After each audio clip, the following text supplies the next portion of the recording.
Hello guys, good evening সবাইকে। তো আমি সকালবেলা রোজ হাঁটতে যাই মায়ের সাথে। তো আজকে মায়ের একটা কাজ থাকার জন্য সকালবেলা আর হাঁটতে যাওয়া হয়নি, তাই বিকেলে যাচ্ছিলাম। রোজ সকালে ঘুম ঘুম চোখে আমি আর ভিডিও করতে পারি না, তাই জন্য ভাবলাম আজকে তাহলে ভিডিওটা করাই যাক। প্লাস আজকে ভিডিও করার আরও একটা কারণ আছে। তো আমরা প্রত্যেক দিন সকালে হাঁটতে যাওয়ার সময় দেখতাম, ওই দেখো ওই দূরে ওই এখানে একটা মেলা বসে। এবার সকালবেলা আর কোন মেলা খোলা থাকবে, ভোরবেলা। তাই জন্য ভাবলাম যাওয়া যাক। কে দেখো, এখানে একটা সুন্দর গোপাল আর রাধাকৃষ্ণ আছে। তারপর তাদেরকে প্রণাম করে চলে গেলাম মেলায়। মেলায় এত সুন্দর সুন্দর সব কালেকশন ছিল, প্লাস ফাংশনও হচ্ছিল।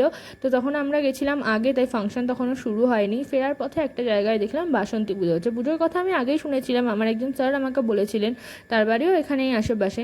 তাই জন্য ভাবলাম যাই তাহলে এখানেও ঠাকুরটা দেখেই আসি, প্রণাম করে আসি।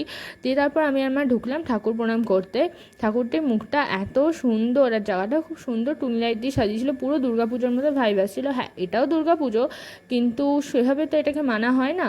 দুর্গাপুজোর সময় আরও জমজমাটি ব্যাপার থাকে। তো যাই হোক, খুব সুন্দর ঠাকুরটা ছিল, আমারও খুব পছন্দ ছিল। দিয়ে দেখো আমরা এখন ফিরছিলাম, ফেরার পথে আবার আমি টুনি লাইটের মধ্যে দিয়ে আসছিলাম। অনেকটা রাস্তা ছিল কিন্তু ইচ্ছা করেই যায়নি, কেননা টুনি লাইটের মধ্যে দিয়ে হাঁটতে আমার খুব ভালো লাগে, বেশ একটা কালার চেঞ্জ হয়। দিয়ে তারপর আমরা চলে এলাম বাড়িতে। দেখা হচ্ছে নেক্সট ব্লগে। বা